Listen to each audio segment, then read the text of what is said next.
When it comes to customizing your WordPress site, you can come down to Appearance and select a theme. We talked about themes in another video. If we want to install a custom theme, however, maybe one we've purchased or downloaded from a different website, we would need to upload it.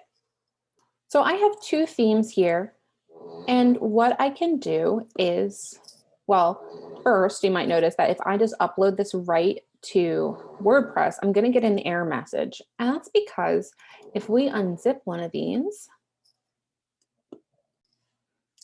and then we click into it, we can see there's actually a lot more data in here. It's not just the theme, it's also documentation, licensing, the plugins that we talked about that were required.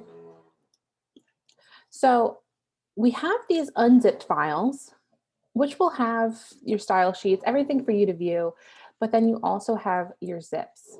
We're going to upload our individual zips to the file.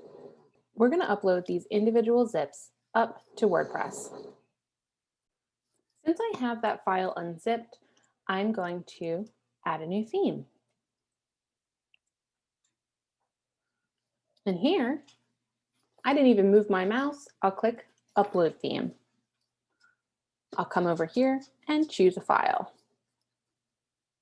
Open, install. Unpacking the package, installing the theme installed successfully. We now have the option to activate if we want.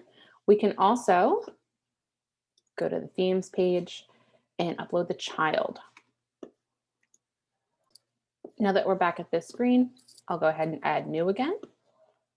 Upload theme, choose file, and from there, I'll choose the child theme. And now I can install.